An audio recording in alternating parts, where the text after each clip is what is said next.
میں اس لیے مظلوم بن کے نہیں آیا ہوں، آپ کو مظلوم جو ہیں میں ان کا بھی حال دکھاؤں گا اور آپ کو سناؤں گا کہ مجھے سمجھ نہیں آ رہی کہ جب اللہ تعالیٰ کا قرآن پاک میں فرمان ہے کہ اس وقت تک عورت رکی رہے ایک مدت تک، تو کیا جلدی پڑی تھی کہ ہمیں کیا ضرورت پڑ گئی تھی ان کو کہ 39 دن کا ہم نے ثابت کر دینا کہ 39 دن میں فٹافٹ نکاح کر لیں۔ اگر وہ اس قرآن پاک کی اس آیت کو مان لیتے تو آج جو ان کی وکلاء کی فوج ہے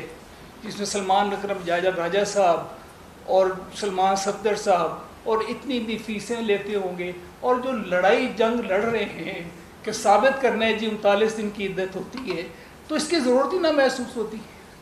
وہ رک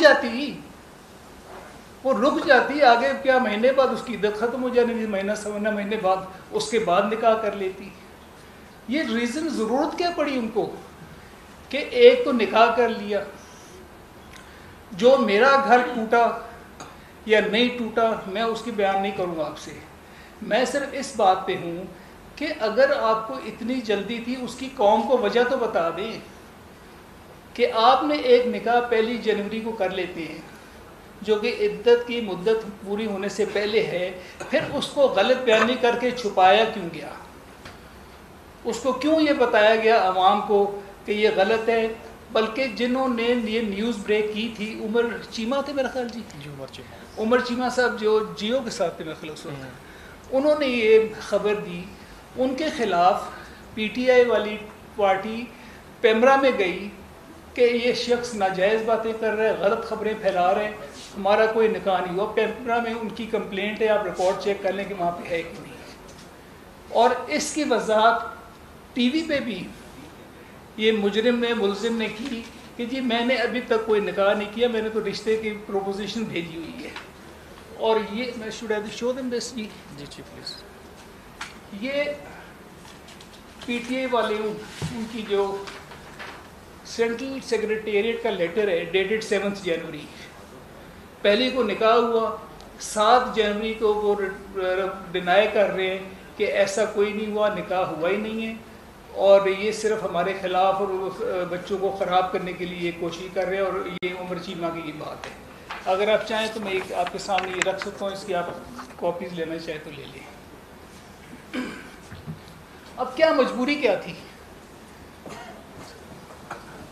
کیوں اس طرح کیا گیا؟ اتنا بڑا مجھے سمجھ نہیں آ رہی کہ جی ایک پرائم منسٹر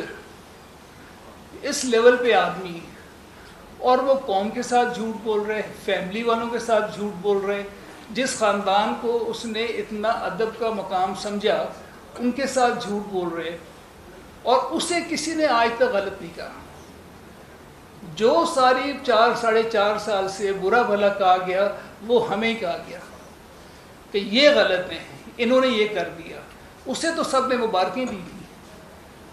کسی نے اسے نہیں سوال کیا، آج تک کوئی سوال نہیں کر رہا کہ آپ نے غلط بیانی کیوں کی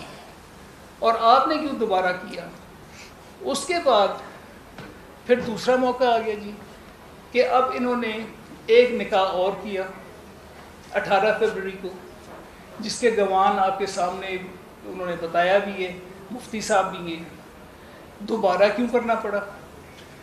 کوئی چیز غلط ہوئی ہے تو دوبارہ کیا۔ تو اس کو جھوٹ کو اس طرح چھپا کے اگر ہمیں یہ مثالیں دیتا ہے